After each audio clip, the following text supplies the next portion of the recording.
Hi, everyone. Thank you so much for being here with us today. Thanks for joining us. And while we wait for everyone to settle in, I'm going to just tell you a little bit about UCSC Silicon Valley Extension. We offer professional development courses and certificate programs for you to update your skills for today's job market. We're the leading workforce educator in Silicon Valley. Our courses are designed by experienced instructors who are actually working in their field.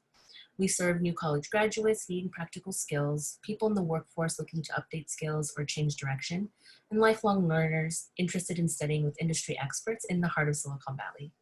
My name is Monica, and I'm the Outreach and Recruitment Specialist in the Marketing Department.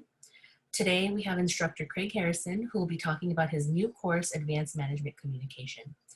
Craig Harrison is the founder and principal of the training firm Expressions of Excellence and a senior consultant with the consulting team. He's an author, professional speaker, consultant, and coach, and has been an instructor for UC Santa Cruz Extension Silicon Valley campus since 2001. Before I hand it over to him to begin, we ask that if you have any questions during the presentation, please submit them in the Q&A box at the bottom of the screen, and he'll go over as many as he can throughout the presentation. If there are any questions that you think of after the webinar, you're welcome to email us at extension@ucsc.edu. I'll enter some of this information in the chat shortly. Thank you again for joining us. Craig, looks like we have about 18 people joining us today. So I'll hand it over to you to get started whenever you're ready. Thank you, Monica, and good afternoon, folks. I appreciate you spending as much of an hour as possible, and I'm happy to stay on the line even longer if there's questions that arise or there's more to talk about. And I'm really excited to preview this new Advanced Management Communication class for you. Hopefully you can all see these slides, and let's see. Just to give you, the way I've structured this hour, by the way, you don't have to wait until the end of the hour to ask your questions. Please use the Q&A. Because this is a webinar and not a Zoom meeting, I can't see you if you're raising your hands, but I prefer to take questions as they come.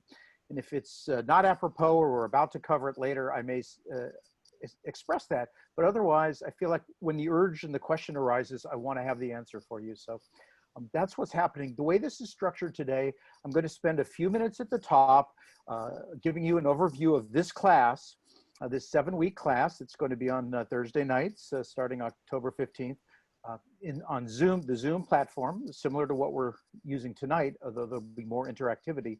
And then I wanted to take you through 3 different pieces of the class and give you a taste of the types of things that we will be doing. Each class is going to be a blend of a variety of things. So as you can see, it's a 7-week class online, just like the summer version of this was, that was known as business communication.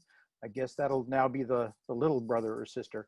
We start October 15th. We go 6 straight weeks. We take Thanksgiving off, and then we close up on December the 3rd. And it's always 6 to 9 p.m. It is synchronous. It is, those who are enrolled are expected to be there live, and that's really where the magic happens. And just like we're doing today, we're going to be on Zoom. And all of the classes that I have taught here at UC Santa Cruz of Silicon Valley, they entail a blend of lecture and discussion, sometimes short videos. Students will be giving presentations of different kinds. There'll be small group activities, large group activities, classroom activities. And in this class, there'll even be some shared facilitation. So if you're enrolled in this class, you'll be leading different parts of it. And there's value in that as well. And I just wanted to give you an overview of the topics we'll be covering during the first 6 weeks of this class. In week 1, we'll be understanding and how to exude executive presence. And we've got a couple of things today that are actually aligned with that. We'll also be looking at our skills of influence and persuasion and mastering the art of making the ask. And I've got a story and an activity for us today related to that. So week 1 is well represented today. Then we, in week 2, get into giving and receiving feedback.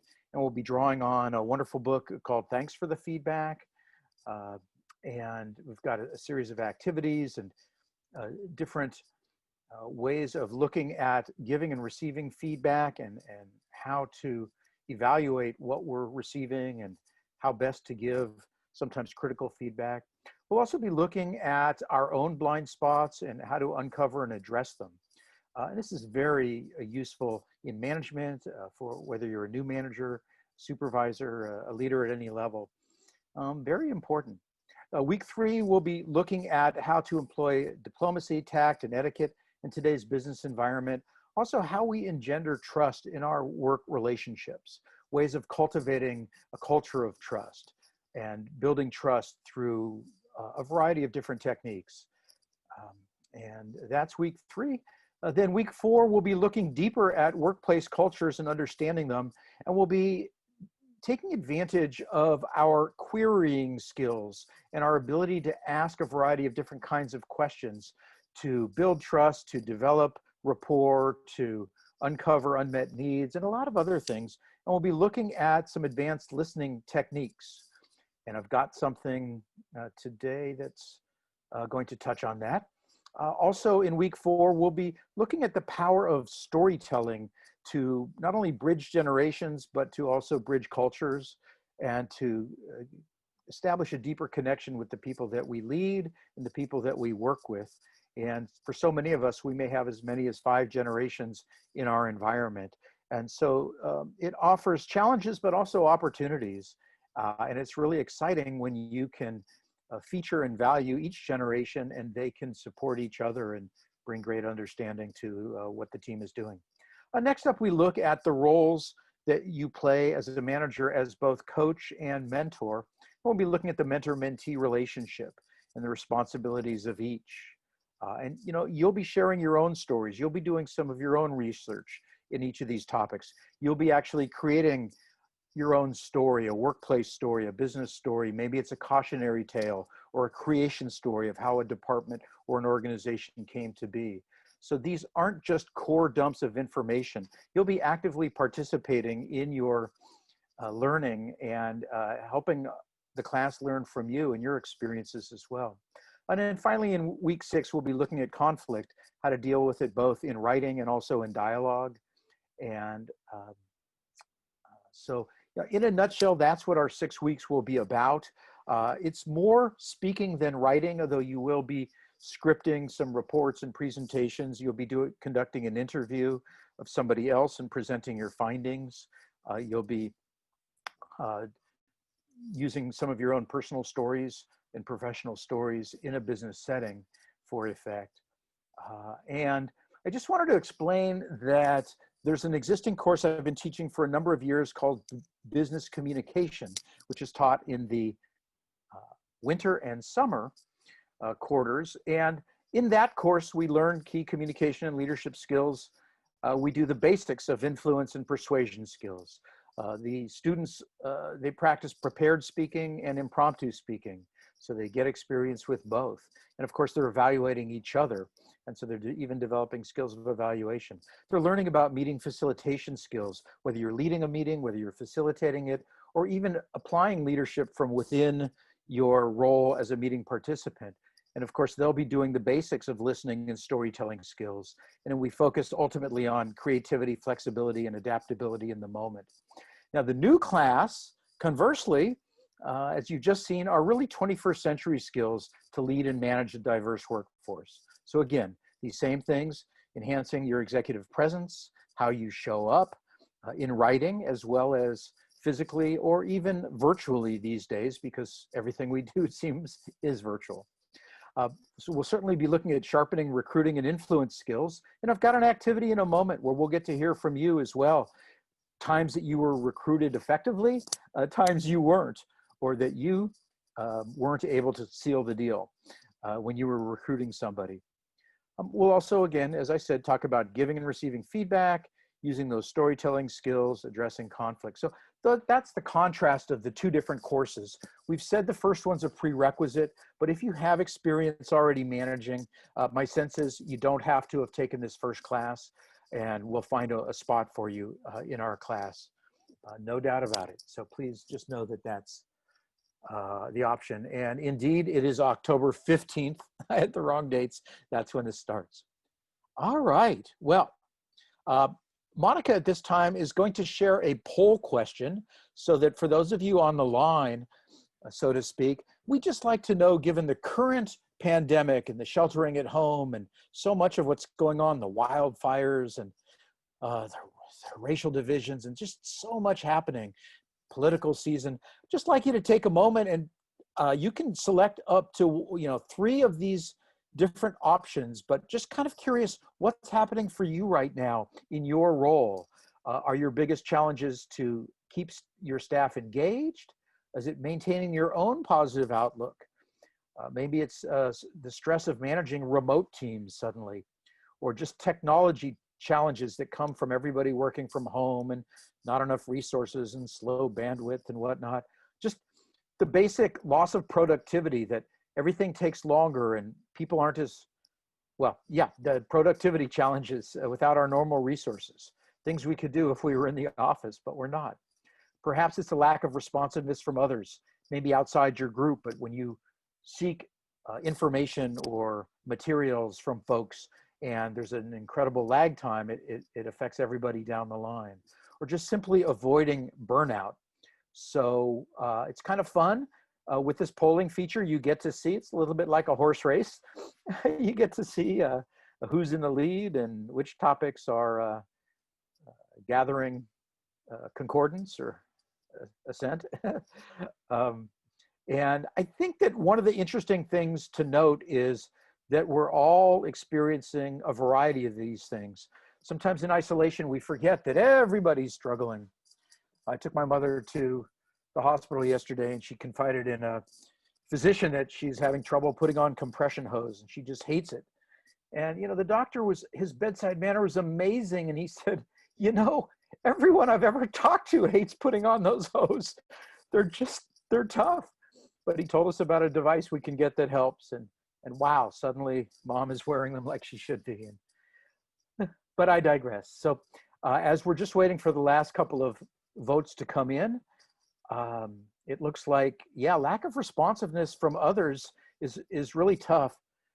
So many managers I know and leaders have such a strong sense of responsibility and they're accountable, and yet things are out of their control now. They can't deliver with the speed they used to be able to because they're relying on others and the system itself has bogged down.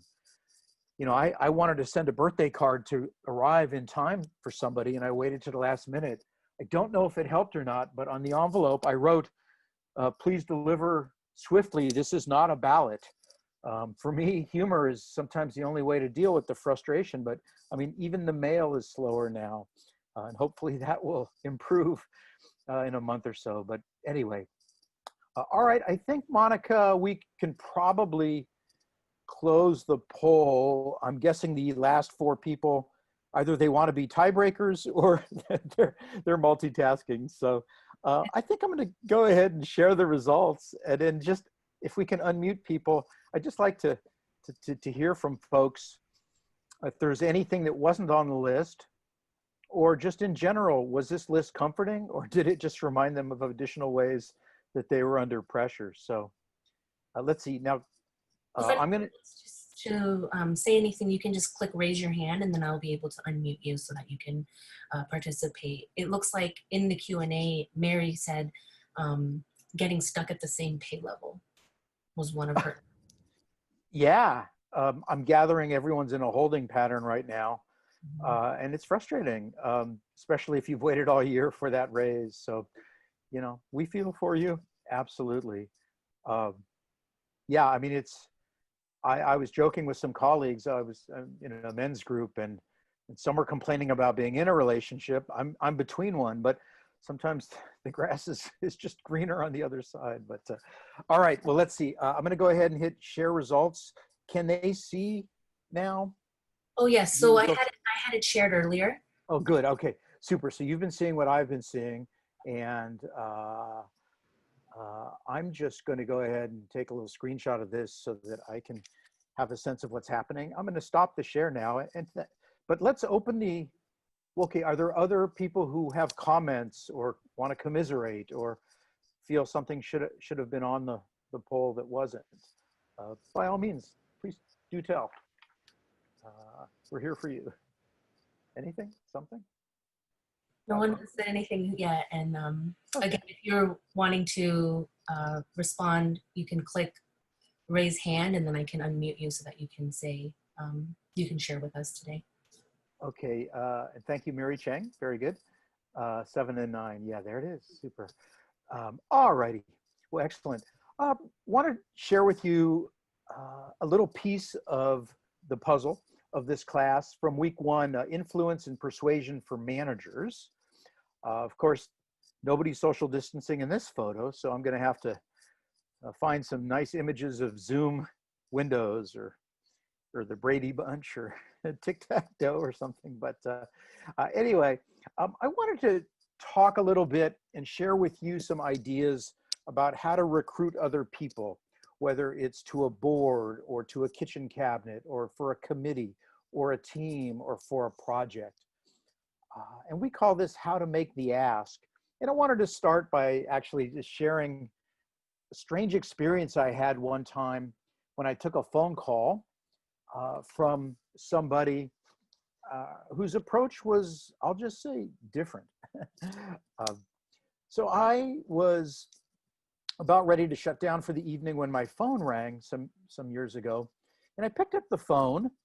And normally you pick up the phone and you say hello and the other person says hello, but this was a different kind of phone call. I heard a voice on the other end say, "Hi, Craig, want to make me happy? Be my bestie? Say yes to the next question I ask and you'll be my favorite person in the whole wide world." I was kind of taken aback. It took me a minute to even regroup. Like, this isn't a robocall, clearly, but is this a prank call? And the voice, though, sounded strangely familiar. And I was thinking, well, like, whatever happened to, "Hi, Craig, it's Sally. How are you? How have you been?" And it turns out it was Sally, and I hadn't talked to her in 3 or 4 years. We've been leaders in an organization. I'd moved on to another one. And it turned out that she was calling to make an ask. Her big question that she was bum rushing me to ask was, would I chair the next regional conference? And this was her strategy for getting me to say yes, to tell me how happy I could make her and that I could be her bestie and that I'd be her most favorite person in the world. But sometimes I've learned that in life, especially if our personalities are such that we are pleasers, that any question that affects my time, my money, or my energy, I have the right to think about or to take under advisement or to confer with others about or to sleep on or meditate on or pray about. And so I said, "Sally, is that you?" "Oh, yeah, it's me." I said, "Oh," so I interjected the wetto stuffo, the pleasantries, and said, "Well, hey, Sally, long time no talk to. How are you? Are you still up in the North County? And how's your husband and 2 wonderful kids? And what have you been doing?" Her question was, would I chair this regional conference? And it's a momentous task. I mean, it's a big ask. So, I thanked her for asking, and I said, "Well, that begs some other questions." So I said, what an interesting opportunity. Tell me, like, what are the dates of the conference?" "I don't know." I said, "Oh, okay. Well, tell me, who chaired it last year?" "I'm not sure." Okay. Is there a venue selected yet?" Nobody told me. And then finally, I even asked a 4th question. I believe it was, what's our budget for this? Do you know our budget? And she said, "I'll have to get back to you." She hung up the phone, and she never did call back. She obviously found somebody else to say yes. But it got me thinking, on some level, I was offended and I was turned off, and it didn't really work for me. And so I'm just curious, if somebody had tried that approach on you, how might you have reacted? And feel free to put your comments in chat or in the Q&A. Let's see, I've got the Q&A open. Let me try to open my chat. Where did it go? Alrighty. And I'm just sort of curious. What I ended up doing is making a list of all the rules she kind of violated, or all the reasons why this was just a terrible way to recruit me. And out of it actually came an article and then a workshop, and then it found its way into my curriculum for some courses that I had been teaching at the time. But it was really a turnoff. And so I've become a student of how to make the ask, and I've looked at ways that I've done it as well as others. So as we move into how, I've given you the how not to make the ask in one of these situations. Of course, mine was done on the phone. And now I wanted to share with you some tips for the next time that you want to recruit somebody or enroll them, when it is to form a board, to build a team, to recruit talent, or have one of these enrollment conversations. And let's just see, are there any observations or comments about this? Has anybody been equally turned off by a pitch that they received from somebody to join them or to engage? Or okay, well, without seeing you, I can't read body language. So since nobody is volunteering, I'm going to go ahead and share some of these tips with you. And then I'm looking forward to getting some feedback from you about your own experience and how this can help you in your work. Yeah, the very first one, the first tip is really that when you make a request of somebody, obviously you want to build up some rapport, you want to warm them up and warm yourself up, and don't just come right out of the blue and blindside them. That was one of the things that Sally did. But number one is really to try to phrase your request, not in terms of like why it's important to you and what it will do for your stature, but to the benefits of the other party. So in any conversation, we look through the world through our own lens. But the truth is, if we can look at the situation, and Adrian, thanks for saying that. Yeah, the used car salesperson approach, it really is a turnoff. The bum rush, or maybe using fear, or sometimes there's some condescension that's mixed in there, like they're the big experts. Yeah, it's really about a connection when you're trying to invite somebody to be a part of something. So if you can get into the mind of the other person and phrase the reasons why, for instance, okay, she wanted me to chair this regional conference. Okay, that's great, but like, we know why it's important to her. It builds her esteem and her reputation. It makes her happy. But if she had instead pitched it in a different way and said, well, Craig, I'd like you to be my conference chair because it's a great way for you to showcase your experience. You can apply what you know, and you can groom other people on the team so that they can do it down the road. That would be more appealing. If she had said, well, you'll gain visibility, you can strengthen your resume, you get to work with other talented people, which is a turn on for a lot of us. Or you can be a part of a pioneering experience. This regional is going to break the mold. Or you're really going to make a difference in people's lives, appeal to the altruistic nature of it. That's a turn on to me. But she didn't even get to like what would be in it for me. And it's not that people are selfish, but we all listen to that same radio station, WIIFM. What's in it for me? We naturally want to know if I'm going to take time away from my primary projects, my family, my hobbies to do this. Is it part of a greater good? Does it bolster my career? Does it help me with what I'm working on? Number two, it's about being positive. Sometimes people, when they ask you to do something, they're so funny. They start to tell you all the reasons why you might say no, thinking that that's a turn on. And if you hadn't thought of them, now they're helping you think of them. So I always like to focus on the positive of, what would be the benefit of you giving up time, energy, money to do this? Is it for a good cause? Does it help the organization?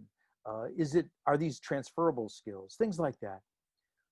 Number three, I feel it's so important that we show respect to the other person for their time, for the appreciation. Like, why did she call me? Was I just the fifth person she called? Or was I really the first person she called? I'll never know. I know I wasn't the last. But showing respect and appreciation for your prospect either way is kind of a no-brainer, and yet a lot of times people don't do that. Number 4, I've had people pitch me to do things by saying, oh, it's really not much work, or it'll be easy for you, and they've undersold it. And it builds resentment once I've said yes, and then I realize, oh my goodness, this is a hornet's nest. This is terrible. And number 5 is a step that a lot of people, I believe, really do skip. And I like what Linda said. Sometimes people need to be upfront in their request, and I agree. And once you've been thinking about it for a while before you've pitched somebody, but try to give them time to process it.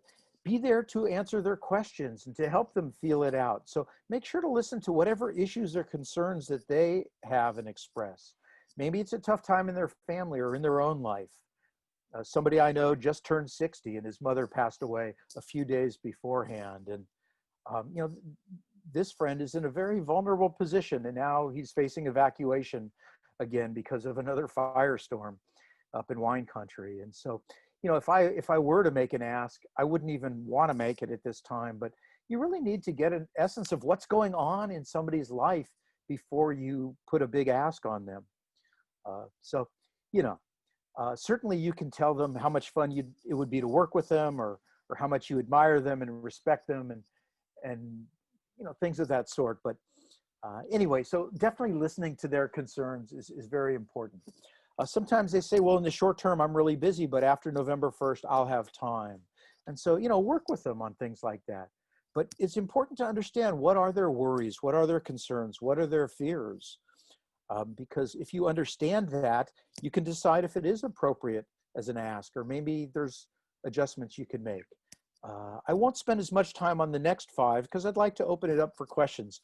Originally, I thought I designed this so they'd show up one at a time, but try not to bum rush them like Sally did with me. Number 6, give your prospect appropriate time to make an informed decision.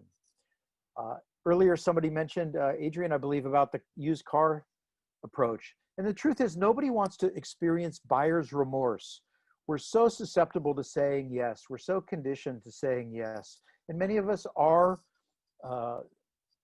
basically people pleasers, or we're in customer service, or we're in a service orientation in our job. Yet we need time to weigh the pluses and minuses, the strengths and weaknesses, the for and against. So don't put added pressure on people. And number 7, really strive for win-wins. Oftentimes when somebody tells you what's happening, you can actually create a better arrangement or a better ask, knowing more about them and what they can do, what they can't do, what they're worried about, what they're excited about. Number 8's really important. Whether they say yes or no, you need to accept their answer. Be respectful and acknowledge. You don't argue, you don't debate, you don't turn snarly. That's not what this is about. We're building relationships here, and we're maintaining and strengthening them. And the truth is, sometimes the best answer for everyone is no. I will say, number 9, if their initial request is rejected, your initial request, sometimes it helps to have a lesser ask in your back pocket. And sometimes they may be more inclined to say yes to an alternative. But again, give them time to sort it out. And number 10, thank them either way. It's really important that you appreciate their time and consideration, and that you leave the discussion with the relationship either intact or stronger than before. It can be very flattering to be asked, even if you say no. Monica, can we go ahead and open up? Well, I guess, again, we're just doing this in writing, but are there any questions or comments about this, or any tips you'd like to share about how you've recruited people effectively, or had the opposite experience where you just felt like it wasn't really working for you, the way somebody's approach?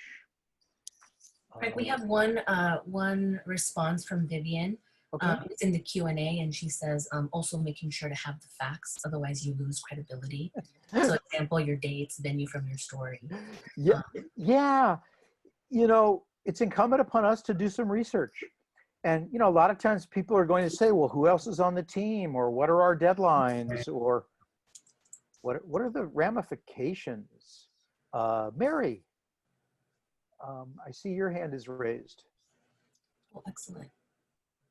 Please share your thoughts. Hi, Mary. I've unmuted you if you'd like to share your thoughts.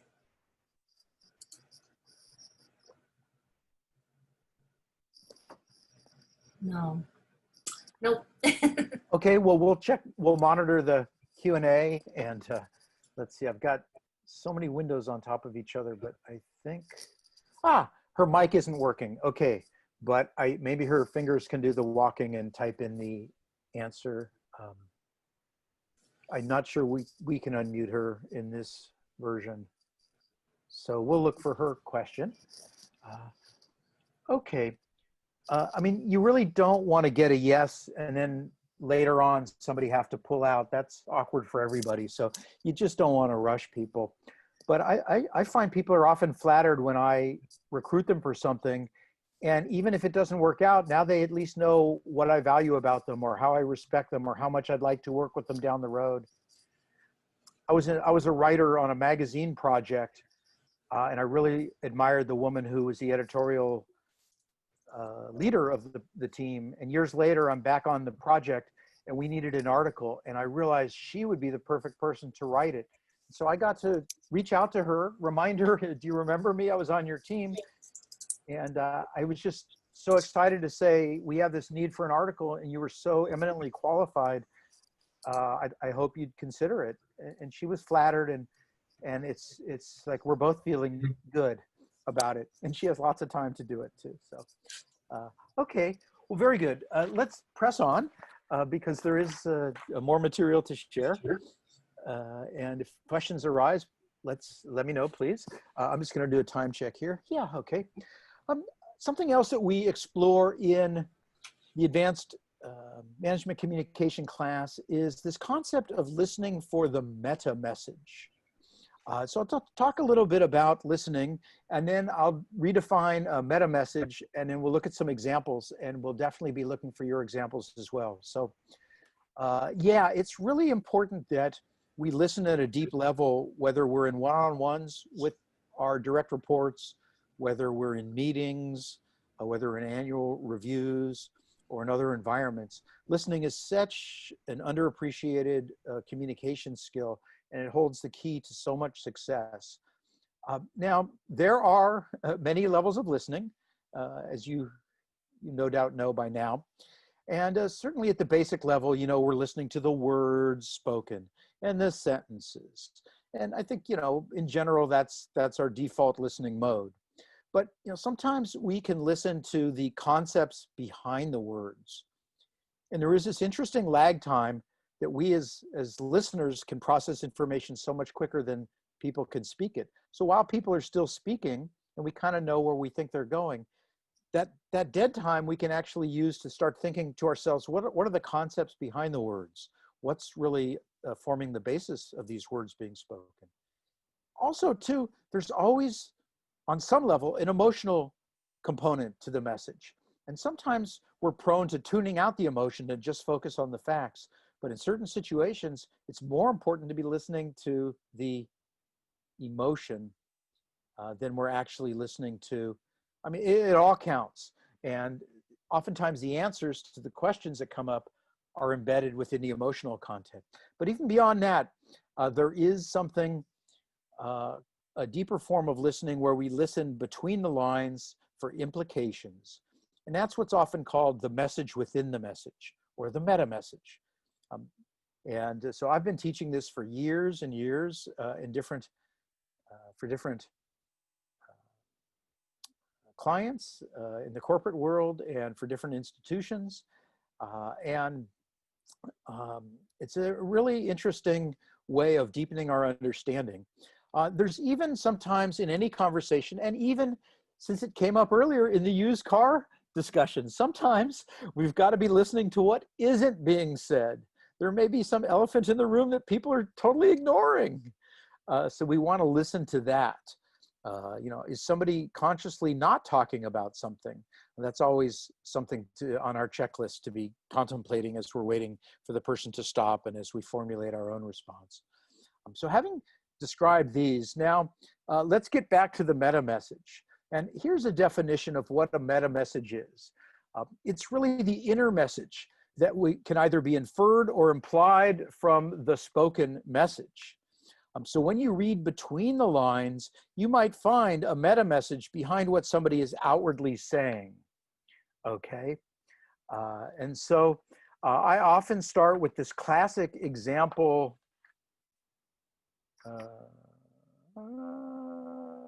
which I'm not seeing in my slides. That's interesting. Did I skip it already? Did I miss it? Let's see. Hold on here. Okay, here we go. Here it is. I changed slides. That's what it is. So here's an example of a message within the message. So when you wake up in the morning and your partner turns to you and says, "Honey, do you know what day today is?" There could be multiple answers to that. Clearly, taking them literally, answer number one would be, it's Wednesday. Okay. Well, technically that is correct. Second answer is it's September 30th. Again, factually, that is true, but that's not the meta message. When your partner says, "Do you know what day today is?" I can think of two answers that are probably what is being implied just by tone of voice and timing. What comes to mind for any of you? Do you want to put it in chat or say it out loud? All right. Yep, either Adrian, very good. Ding, ding. Either it's your anniversary, our anniversary, or it's your birthday. Very good. So again, we've got to just not always take things at face value, but dig a little deeper and always ask ourselves, what's really going on here? What are they embarrassed to say? What are they implying? What are they expecting us to intuit from this? You know, what are there dots to be connected? Let's do the work at our end. So anyway, Adrian, this is for you. Okay, very good. So let's shift to workplace meta messages now. And I'm going to give you a couple and let's try to figure out maybe an explanation. When a coworker says to you, "I have 3 meetings and a report due before lunch." Wow. Okay. What might we construe? What is the subtext there? What is the message that's we're supposed to intuit based on that? If we sit right next to them, of course, nowadays that's not happening as much. But what can we construe? Yeah. All right. Very good. These things are super important, so they're under pressure. Excellent, Vivian. And Adrian, spot on again. I don't have time right now. Yeah, talk to me after lunch, but definitely not before. Very good. So yeah, very nice. Exactly. But we got to do a little bit of thinking here. Put on our sleuth cap. Sometimes a customer will complain, "These instructions don't work." All right. And so what could we potentially read into that? What's the message maybe that's embedded within "these don't work"? Linda, if you can say it or type it, the floor is yours. Okay, can you hear me? Yes. Oh, good. Okay. The meta message is that my instructions don't work is probably not wanting to do it. I'd probably ask what part of the instructions, take it piece by piece. What part of the instructions are you talking about? Right. And, Nice.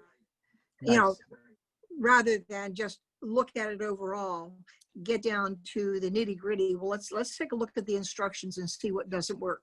Yeah. What sort of emotion do you think might be embedded in that statement? I mean, what do you think might be? Frustration. Absolutely. There could be a lot of reasons why. Maybe they don't do well with instruction sets. Maybe they're a visual learner. Or maybe, the instructions were written in a foreign country and the English translation is not very good. or maybe, you know, the reader's comprehension isn't that good. And it's embarrassing to say, but, you know, we sort of say, well, the instructions don't work. I tried that and it didn't work. Now I know from customer service, for years I've been training and working in customer service, and, you know, 9 times out of 10, if you read the manual, the instructions there, but sometimes they're very hard to read and the photographs are illegible. Thank goodness now we have things like YouTube where we can see videos of how to do things. Somebody just the other day eschewed the actual instructions to just watch the video. Where was I? Can't remember. So yeah, again, we need to be sensitive to what's happening to the party we're listening to. And here's one, of course, when somebody calls up and they're frantic and you can hear the sweat through the phone and go, this job is critical. I've got to solve this today. What might be going on for them? Yeah. What do you think the consequences might be? I'm reading into this, but what do you think the meta message might be when they say, this job is critical?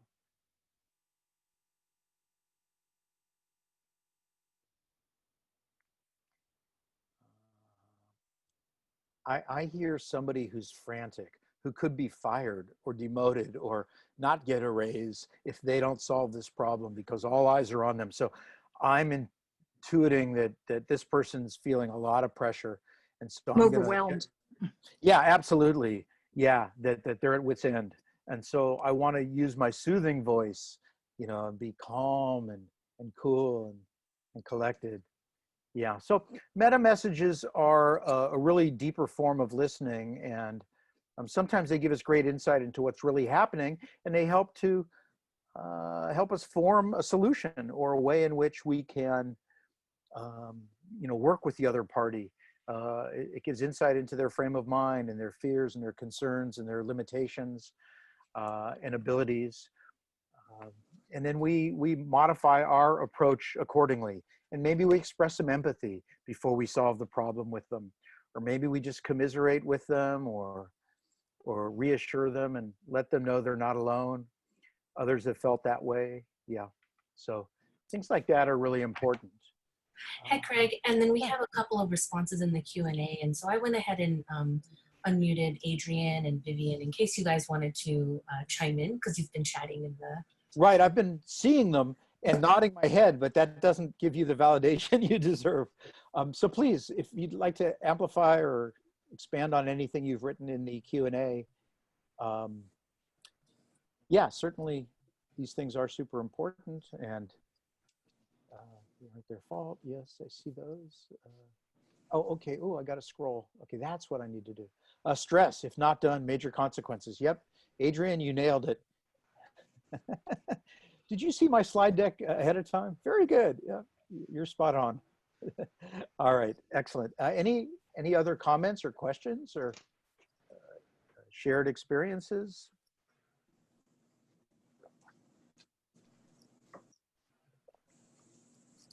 Okay, well, if there are, we want to make this work for you. So feel free to chime in. Okay, so I want to talk just briefly about something that has come to a lot of people's attention recently. The concept's been around for a while, but there's something called microaggressions. And the definition I gave you in this slide is rather long-winded, but it's good.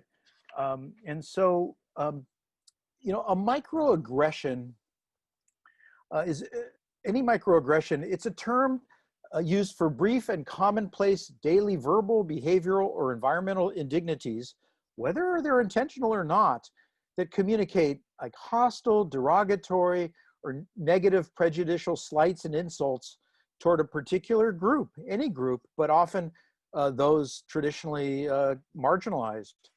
And so, again, they can be intentional or unintentional, but, you know, it's interesting, whether we intended them or not, if the impact is felt, then, you know, these microaggressions have consequences. So the shorter definition came from an author of 2 books on the subject who described it as just the everyday slights, indignities, put downs, and insults that people of color, women, LGBTQ populations, and those who are marginalized experience in their day-to-day interactions with others. And it kind of goes under the radar for a lot of us. We're not even aware that some of our language and some of our remarks and some of our comments are being experienced as embedding meta messages within them.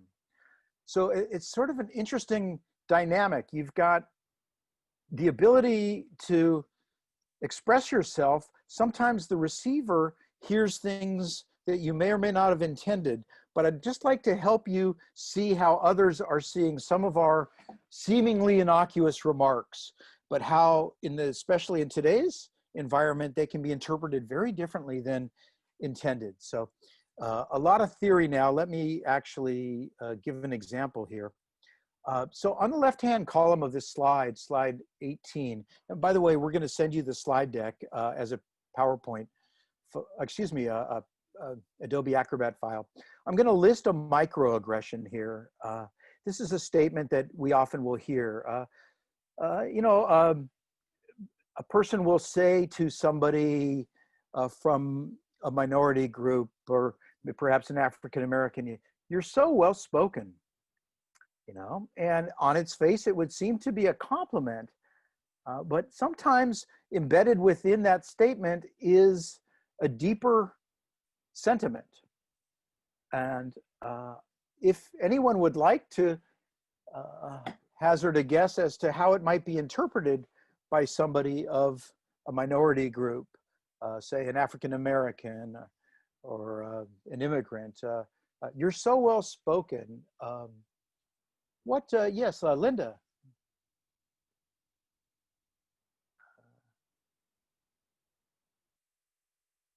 Let's see, and I've got the Q&A open, but I'm not seeing anything written. There you go. Okay, Can you hear me now? Yeah, very good. And I see, yes, please, Linda, go ahead and. Yeah, when you say you're so well spoken, in other words, it's so unusual that you are so well spoken. I wouldn't expect it coming from you. Right, very, very well articulated. Like you are the exception, but they don't expect that of other people that look like you or that have your same background. So yes, and Mary, you got it as well. The assumption is that this person isn't supposed to be well-spoken. Their image of people who look like her perhaps are that they aren't articulate, and so like, oh, you're the exception. So that can hurt. I'm surprised. Yeah. So I mean, are they going to go to blows over this? No, but it's one of the many indignities that folks experience from these cultures. Like, oh yeah, patting me on the head. You're so well spoken. You're the exception. So yeah, very nicely articulated. Here's another one. Like, where are you from? Or yeah, where are you from? Where are you really from? Where are you really from? Yeah, that's sort of the follow-up. So how could that be interpreted by somebody? What might be embedded? What's the implication there? You don't look like you came from the place you said you came from.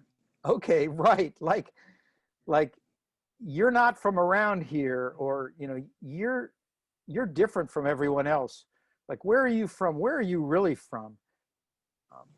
So this is really interesting. It on some level, it kind of invalidates the citizenry. I mean, there are people of, all sorts of heritages that have been here for generations and generations. Through the 1619 Project, the New York Times published, I think it was last year, we've learned that slaves have been in this country since before the American Revolution, and so it's so often we just make these assumptions about people, like, where are you really from? Well, Chicago. Well, okay, outside of Chicago, but the people are expecting, because of the color of one's skin, you're from another country or another culture, and on some level, it's like saying, well, you're an outsider, you stand out, you're different from us, when in fact, they may be as American or more than we are. All right, and again, I don't want to belabor this, but I wanted to show the connection between meta messages and microaggressions. So sometimes people say, I don't see color. It's interesting because what we're learning is systemically, color is seen or deliberately ignored. And so it's very interesting. You don't see color. Well, if you don't see color, you're not seeing me, because it's like a free pass. So I don't see color. Well, you have to see it to say you don't see it actually. And then of course, this one's kind of cuts to the core when somebody says, what are you? Depending on, we don't know the mind of the person asking that question, but that can feel very intrusive and confrontational and like a challenge on some level. So we really have to be sensitive to folks and nowadays we're learning all about pronouns and preferred pronouns, and that's really important. And at some point in the class, we actually did talk about this a little bit. But just wanted to talk about the nexus of meta messages and microaggressions. And of course, all lives matter. Well, of course they do. Unfortunately, in practice, Black lives don't seem to matter as much. And that's why it's become more than just a phrase, but a cause and a talking point. So anyway, I just want to get back to something that we had intended to do today. We're going to do a version of it. When we talk about executive presence, I just wanted to define this. And originally, this was something I was going to do earlier in today's hour, but the truth is it was published a different way, and I think it's flowed fine. But when we talk about executive presence, we talk about that blend of poise and confidence and charisma, of leadership, of savoir-faire, of listening. And all of that combined basically is how we show up. And so we start the class with that, and we look at how we show up in print, how we show up online, and how we show up in person. Because as managers, as leaders, as supervisors, it's important that we exude confidence and that we connect and are strong leaders, but in a way that's inclusive and powerful and gets folks on board. And we are using today Google Webinar, and we don't have breakout groups enabled for today, but I just wanted to share with you an activity, and Monica and I are even going to demonstrate it for you, of something that we do in this course, where we really take stock of the fact that each and every one of us is so multifaceted, so multi-talented, and we are so much more than our job title or the school we went to or the letters after our name. We have so much to offer. And so this activity comes from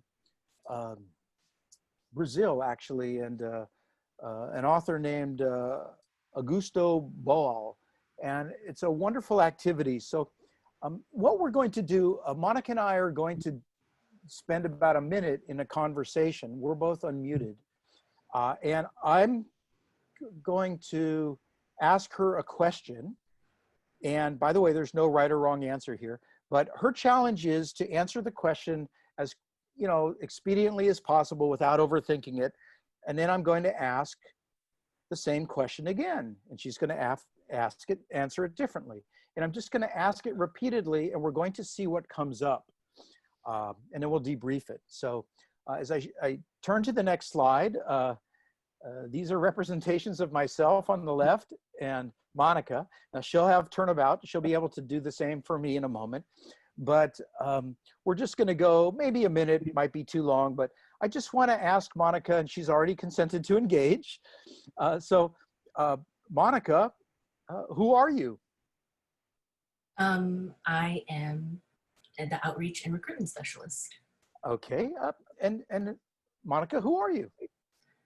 I am someone who works for the University of California. And who else are you? I am a daughter. And who else are you? I am a native Californian. Mm-hmm. And who else are you? I am someone who enjoys nature. Mm. Who are you? Um, I am someone who likes to stay positive and happy. Uh-huh. Excellent. Who else are you? I am someone who likes to cook. Mm-hmm. And what else? Who else are you? That's it. No, I am, now we're getting, who else am I? I am feeling stuck right now. That's who I am. So I let's love talk it. about it. She's in the moment. That was my favorite answer of them all. Not that I'm scoring this, but thank you. So let's give her some applause over the Zoom. Nicely done, Monica. So how did that feel for you to do it with knowing that there's like 18 or 20 more people on the call? It's probably very different than if you and I were just doing it in a Oh phone yeah. call. You know, it's interesting. It's when you have this activity and someone asks you who you are, it's, you know, when someone first asks you, I mean, oftentimes, depending on who I'm talking to, Mhm. like in this situation, I said my title first Sure. because that felt the most important, I guess. But when the question is repetitive, it's, you know, well, who else are you? Who else are you? It's not something you necessarily think of all the time. Yeah. So there's a lot more pieces. Like I'm a very dynamic person, as we all are. So it was interesting. Yeah. I got stuck only after 5. Yeah. Our intention, well, you know, again, it's kind of like a brainstorm, but you're the only one able to brainstorm. So all the low-hanging fruit gets exhausted and you have to dig deeper. But Mhm. I actually like that. And in a perfect world, we'd have broken you into quartets and 2 of you would do this and the other 2 would observe, and then you debrief it and then you'd switch it. But you get ideas as you listen to other people and you realize, wow, I can define myself by my values, by my physical attributes, by my cultural heritage, by my hobbies, by my taste in music or food or attire or places I've been. It runs the gamut. But the beautiful thing is when we really take stock of how talented we are, we start to stand taller and feel more proud of ourselves. And we realize we bring so much to our roles as managers and supervisors and leaders in the workplace. And it gives us confidence to be bold and to show up big and to lead. So thank you. In the interest of time, I know it's not fair. I promised I would do it for you, but some people have only budgeted an hour, so I have 1 more minute. I just want to remind people. So this is the new class. It does start October 15th and go to the 3rd of December. It's online. You can read about it. And we're going to be sending you the slide deck as a PowerPoint file. And yeah, let's see, I got to fix those dates. And just a little bit about me. I actually am a banana slug from Santa Cruz. I grew up in Berkeley. My parents are educators, professors at Cal. I've been teaching since 2001, different courses, very active over the years as a leader with the National Speakers Association, doing a lot of work with the consulting team for cities and counties and police and sheriffs and special districts. Have my own firm where I do training. These courses are really a wonderful opportunity to learn new skills and to experiment and learn from each other. So if you have other questions, I really invite you to go ahead and email me or contact the school. This is me at the consulting team, and a lot of the things that we do and the courses I create for them are all in line with this course about trust and credibility in the workplace, dealing with difficult situations and personalities in the workplace and things of that sort. And if there's any other questions, I just want to thank Monica for all the support, because this is not easy to do, and she's been with me the whole time and it's been awesome and puts on all of these. Thank you for your time and attention and participation. I'm going to stay on the line if you have any other questions. Awesome. Well, thank you so much, Craig. And thank you for our participants. There were a couple of you that were very engaged, and so we really appreciate that. it makes it more rewarding when people participate. Special thanks to Linda for unmuting Mike. And if there are any burning questions, please go ahead and submit them. I don't think I'm seeing any come through though. Thanks, It looks Vivian. like there's some questions, some thank yous that are coming in. Okay. Oh yeah, Parks and Rec, very good. Yep. Excellent. So catching up on some remarks here. excellent. Yep. So we'll go ahead and send out the slides and a worksheet and after this presentation's over. Okay. Monica, were we recording this? We were recording this, so we are Okay, able to great. share that as well. Fantastic. Again, yeah, on occasion I forget to record. It's so nice to not have to worry about that today. Okay, well, my goodness, I've really enjoyed your participation and your comments and questions. And please tell your friends about the course. These are really exciting, even on Zoom, believe it or not. We get a lot done. I should have shown you the graduation photo from this summer. Okay.